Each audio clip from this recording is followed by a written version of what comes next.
New Thought Media Network. We are a global broadcast network of positive music, media, and entertainment, inspiring humanity's evolution along the journey of enlightenment and creating a world of love, peace, empowerment, and prosperity for all. New Thought Media Network. Positively inspiring.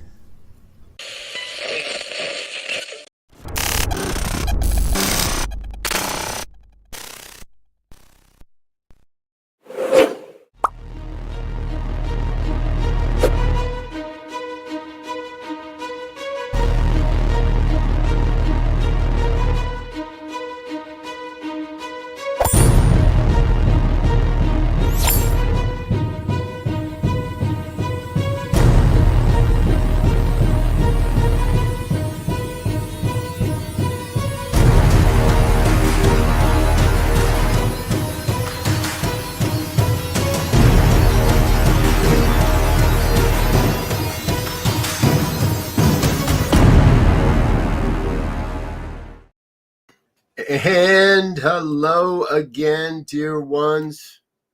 Dr. Robert with you here behind the banner. My apologies for that one. Welcome to the good news here on the New Thought Media Network. Happens every Friday evening, 5 o'clock Mountain Time, an opportunity to get together and share the good news stories that I believe will remind all of us that we really are creating a world that works for everyone. First up tonight, a breakthrough in EV recycling. Now, you know we report on this story quite a bit here on the good news. This time, Swedish researchers say they've developed a new method of recycling batteries from electrical vehicles that allow a recovery of up to 100% of the aluminum and 98% of the lithium. This is all happening at the Chalmers University of Technology. They've presented the efficient way to recycle metals from spent batteries, at the same time minimizing the loss of valuable raw materials such as nickel, cobalt, and magnesium. They say so far no one's been able to manage to find the exact right conditions for separating this much lithium using oxalic acid. That's what they're using, oxalic acid, which is a natural acid found in plants. Now, they also say we need an alternative to inorganic chemicals. One of the biggest bottlenecks in today's processes is removing residual material like aluminum. The process includes a black mixture is filtered. It also is reminiscent of brewing coffee, they say. The research was funded by the Swedish Energy Agency, Base Batteries of Sweden, and Vinnova in Sweden. Good work, folks. Gotta love seeing that. EV batteries. We need more EVs, in my opinion, and we need more ways to recycle the batteries and recharge those vehicles as well. Next story tonight. Staying in the tech world, California has passed a landmark law that obligates tech companies to provide parts and manuals for repairing smartphones for 7 years after their market release.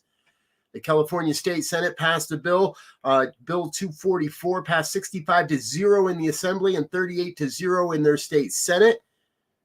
This has been a hot button topic for quite a long time now. People wanting to be able to the right to repair their phones. Now, they say the California bill isn't perfect. It doesn't cut back on parts pairing, whereby hardware such as battery is linked to a software ID from the device, rendering certain features unavailable if repaired with a replacement outside the original manufacturer's battery creation. However, they're going to keep working on that. The author of the bill claims that believes California is this is a watershed bill that will cause a landslide of legislation to come in other states in the coming years. Woo-hoo-hoo! Good news, folks. We can now, and soon enough, especially in California, you'll be able to start having your cell phone repaired rather than just needing to throw it away and buy a new $800 cell phone. Good news happening all over the world. And our next story is another one. This is a Swedish woman. This is Karen. She has become the first person to ever receive a below-the-elbow prosthetic that fuses bone with metal and electrodes. Now, this is an incredible feat of robotics and biology. It is seen to represent an eventual gold standard of prosthetics and encouraging the interdisciplinary science team to believe it will be available in other amputees and other circumstances in the future. Mechanical attachment and reliable controlless prosthetic limbs are two of the biggest obstacles in artificial limb replacement. Karen lost her right arm in a farming accident 20 years ago and was one of those who decided against existing prosthetics. Karen is an engineer and says her groundbreaking bionic arm has reduced the terrible phantom pain she used to feel and has been life-changing in returning her capability in everyday life and regaining her independence. Quote, "It felt like I constantly had my hand in a meat grinder, which created a high level of stress, and I had to take high doses of painkillers. I now have better control over my prosthesis, but above all, my pain has decreased." Congratulations, Karen. Good stuff. My God. Folks, we get a lot of our stories here on the Good News over at thegoodnewsnetwork.org. They do a great job of curating good news stories. Please head on over to their site and give them some of the love and attention they so richly deserve. And if you have a good news story you think we should cover, send it over. goodnews@ntmedia.org. Let us know the good news stories that you are finding out in the world. We'd love to share those with our audience as well. All right, back into it. This one, 8 manatee are poised to be released back into the waters of Florida, where they were rescued years ago. Now, some of these animals weigh as much as 2 cars and were driven to the airport in specialized crates that monitored their condition. The crates were then loaded into a cargo plane at Cincinnati Airport, and a pair of marine veterinarians accompanied them to Zoo Tampa and SeaWorld in Orlando. Now, I know SeaWorld gets a lot of slack and flack for their treatment of animals. Here's a place where they're doing good, and Zoo Tampa involved as well in doing good. Once there, they will complete the final stages of their rehabilitation before being released into the wild. The ultimate destiny of some 50 manatee that have left both the Columbus Zoo and Cincinnati Zoo's rehab program. Moving manatees is an extremely complex process that involves significant planning and logistics to ensure that each specific need is met throughout the journey. That's according to a DHL Express America Network Operations Manager, Kane Moody. The manatees are a critical part of our aquatic ecosystem and have been honored to be involved in the rescue, rehabilitation, and return of 47 years. That's Dr. Joseph Gaspar, Vice President of Zoological Operations at SeaWorld Orlando. 5 young manatees started their own rehabilitation journey by catching the return flight back to Ohio. These animals will hopefully attract plenty of visitors who will be able to see the gorgeous creatures and learn what they can do to protect them. Up to date, SeaWorld Orlando and Zoo Tampa have rehabilitated more than 1,400 manatees for release back into the wild. Good work there, folks. Keep that up. We are going to save the manatee. I believe it. I'm involved and I love it. And let's keep doing it. All right. Hey, we need to take a quick break and let a couple of our sponsors say hello, let you know a little bit more about what's happening here at the New Thought Media Network. But please don't go away. Stay with us. Hit the like, share, and subscribe buttons. Let your friends and family know what we're doing here on a Friday night. We'll be back in just a minute and a half or so with more good news stories here on the New Thought Media Network. Stay tuned.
And we're back with more good news here on the New Thought Media Network. Quick shout out to Lita. Thanks, Lita, for being here with us. Appreciate you tuning in and sharing with your friends what we're doing here on the New Thought Media Network. The good news happens every Friday evening, 5 o'clock Mountain Time. Now, as I said earlier, we get most of our stories over at the goodnewsnetwork.org. However, we also find a lot of stories at sunnyskies.com, another great avenue to find more good news stories that you can share in your life and with your friends. Next up, we've got a whole bunch of animal stories tonight. All kinds of pet stories finding their way across my news feeds. First up, this is coming out of South Africa. Patrol officers on a routine patrol were alerted to a canine in distress, precariously perched on the side of a bridge. You can see that there. They recognized the urgency of the matter, and officers sprang into action, climbed up on this little bit of a cement ramp there. A big shout out does go to these traffic officers. The Pit Bull Sanctuary of South America was able to help the animal and get the animal back in touch with its owners. The police officers are also staying in touch with the owners. Humanity, compassion, empathy. Yes, the dog was at a risk to traffic, but these officers could have said, no way, I'm risking myself. And it could have resorted to chasing the dog off, but they didn't. That is according to the Pit Bull Sanctuary in South Africa. Good work, officers. Thank you so much for being good guys and making sure our family friends got home safe. And in another interesting dog story, commuters sprang into action recently and were able to, in Glasgow, Queens, were able to save a dog that had fallen onto the train track. The dog fell under the train track. The train stopped and people jumped in for help. Just like everyone else, I was shocked and worried that the train driver wouldn't hear us. We did our best to shout and ask them to stop. That's according to passersby and people that were on the train. Ultimately, a duo of passengers succeeded in saving the dog from its predicament and bringing it back up to safety. We are pleased to see that the dog was retrieved safe and well. That's a customer operations director, Phil Campbell of Scott Rails. We see this opportunity to remind customers to keep well back from platform edges when trains are arriving and leaving the station, and keep a hold of pets, push chairs, and other belongings when getting on and off the train. Yes, folks, keep your little furry pets leashed and away from train platforms. Good news happening in the world of our pets. And here's an even better story. Governor Gavin Newsom in California has passed a new law that will ban over-the-counter sales of lawn and garden neonicotinoid pesticides by 2025. That's an interesting word to say. State lawmakers have passed limiting laws limiting the use to trained professionals in the heavily agricultural state of California. AB 363 restricts the sale of the pesticide class, also known as neonics, and directs the Department of Pesticide Regulation to conduct any analysis of the worst uses of neonics and take necessary steps to prevent environmental damage. We've been talking about saving the bees for quite a while now. It's actually been 5 years since the EU and the UK banned even farmers from using these chemicals. Several U.S. states have limited their use, and companies like Lowe's, Costco, Walmart, and Ortho have promised to phase them out. I trust these companies will do the right thing and take them off the shelves almost as quickly as possible. Public health and ecological well-being throughout California are better protected today because of this new law. That's Lucas Rhodes with the Pollinator Initiative at the Natural Resources Defense Council. He continues by saying California joins 9 other states that have curbed neonic pollution in the places where people live and play, taking steps to safeguard the communities and the species. Good work there in California. Hey, we've got one more really good pet story for you today. This is coming out of Minnesota. I hadn't heard of the Furball Farm. That's the name of this cat shelter in Faribault, Minnesota. It's an outdoor cat shelter. They call it the Furball Farm. The staff and volunteers built an impressive outdoor structure to allow dozens of feral cats that have been rescued to a place to play and learn how to be around humans. Now, most of the cats at Furball Farms were once unapproachable and definitely untouchable. That's according to a CBS report. Now, the majority love their human visitors. Founder of the farm, Julie Maverts, who started the farm in a garage 6 years ago, says the outdoors is where most feral cats will have grown up, but allowing them to enjoy nature, wind, sun, and bird songs with love, gentleness, and affection has been a great sort of rehabilitation. We only accept cats from clinics, rescues, impounds, and humane societies that are deemed unadoptable due to their behavior. That's according to their website. Julie has taken in hundreds of strays and gotten hundreds adopted. Thanks to donations, she's able to provide low-cost spaying and neutering as well as flea and deworming treatments. If you're ever in the Minnesota area, visiting hours are between 1 and 5 p.m. daily. This is a really, one of those fun stories, folks, that reminds me that when we talk about creating a world that works for all, we're talking about creating a world that works for all life, all creatures, not just humans. And that's what we're doing, creating a world that works for all. Hey, we're going to take another really quick break, say hello to a little bit more, share a couple more things with you, and say thank you to our organizational sponsors and individual donors. Please don't go away. Stay with us here on the New Thought Media Network. We'll be back with more good news, including our hero of the week in the next segment.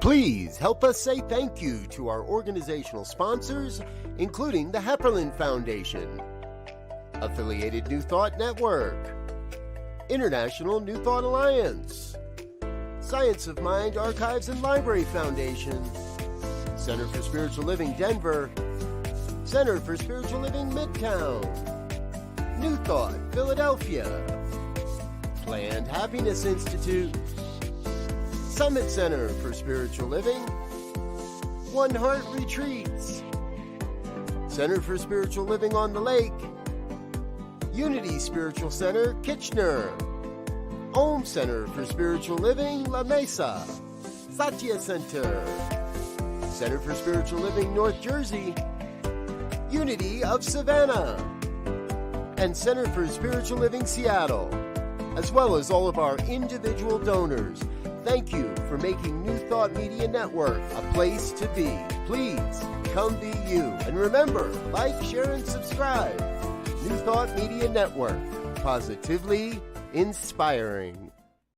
Yes, thank you to all of our organizational sponsors and individual donors, including Kathy Cornley, who's with us tonight on the Good News. Thank you, Kathy, for being a regular contributor to New Thought Media Network. It's donations like yours and so many more that help us keep spreading this message around the globe into households and the hearts and minds of countless individuals around the planet. Thanks for being a part of the network. All right, back into the good news. Catching up with African nation Mauritius. I think that's how we say that.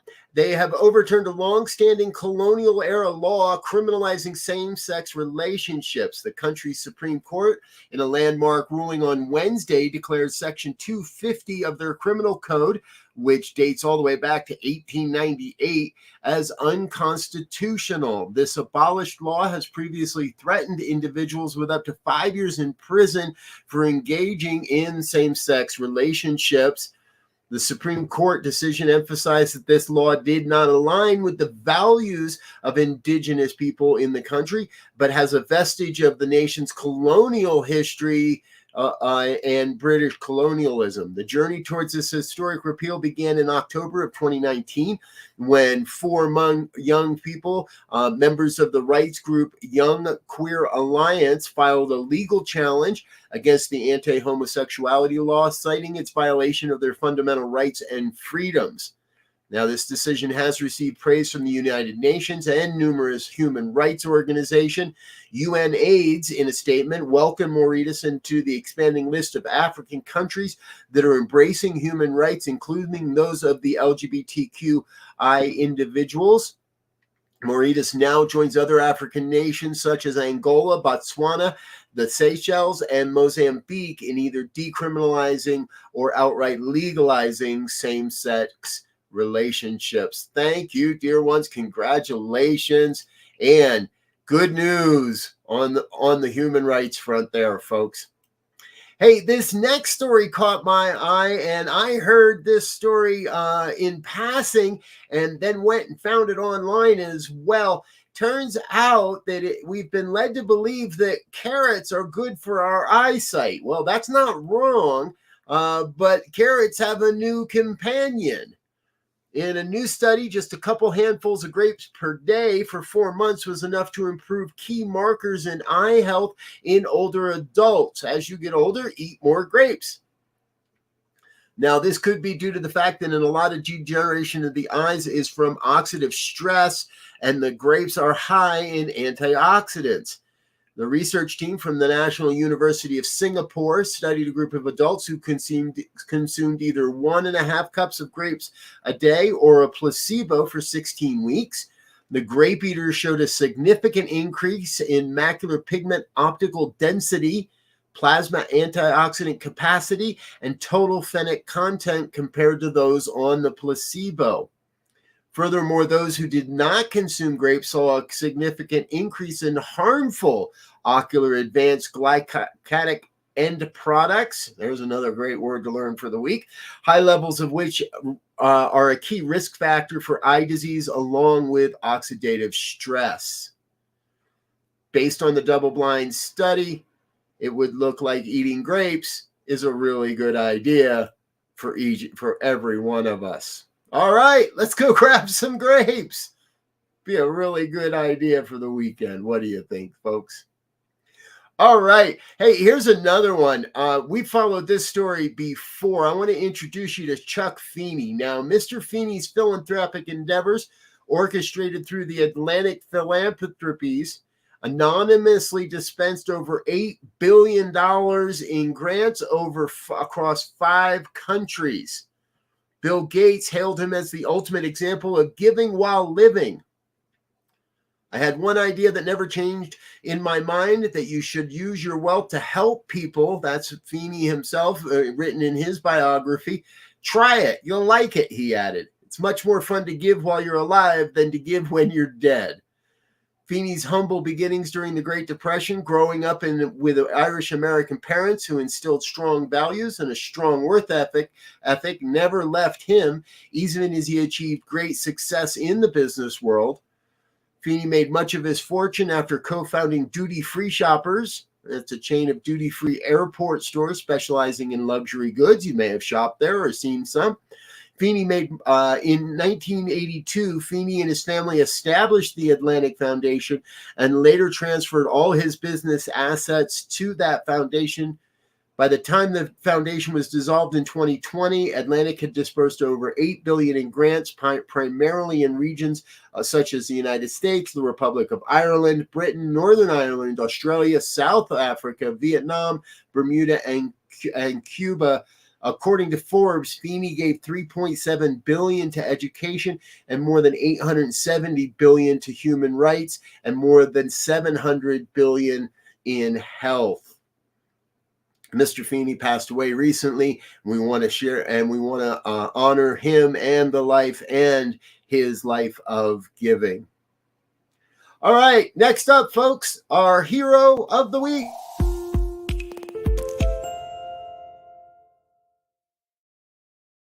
Normally, we focus on one individual for our hero of the week. However, this week, I found a story I thought more important. As tensions continue to rise in the Middle East with the war between Israel and Hamas, a DC-based nonprofit is doing what it can to help the people impacted. DC chef Jose Andres, who we have reported on previously in this program, and his World Central Kitchen announced on Tuesday afternoon that they're helping people during this tragedy with food. In a social media post, the organization said Palestinian families are fleeing from Gaza City to shelters in Khan Yunis, which is where they are able to help through their local partner, ANERA. ANERA, formerly the American Near East Refugee Aid, provides humanitarian assistance and sustainable development to increase the well-being of refugees as vulnerable communities in Pakistan, Lebanon, and Jordan. Together, they've been able to distribute thousands of meals daily to people who are displaced. At the time of the social media post, which was around 4:30 p.m. on Tuesday, they said they were able to provide 30,000 nourishing plates of food within the past 24 hours. And that work continues. Proud of the work World Central Kitchen is doing, helping people in Israel, Jewish and Palestinian, building longer tables, Andres said in a tweet. Then he stated that in the worst moments, usually the best of humanity shows up. Mr. Andres, we would believe that you are showing up as, and your organization, World Central Kitchen, as the best of humanity. Folks, please do check them out. Take a trip over to their website, World Central Kitchen, and perhaps even get involved. Hey, I want to thank you for being with us here tonight on The Good News, and please hit that button, like, share, and subscribe. Let your friends and family know what we're doing here on New Thought Media Network and with The Good News on Friday evenings. And please stay tuned. Coming up in just a half an hour, Reverend Michael Mangus with the Friday's Fireside Chat. Check out what he's got to share there. We'll finish our programming later this evening with our evening prayers at 8:15. And starting tomorrow morning, bright and early, we've got our morning prayers. And then at 9 o'clock, we've got our Science of Mind and Spirit Conversation series.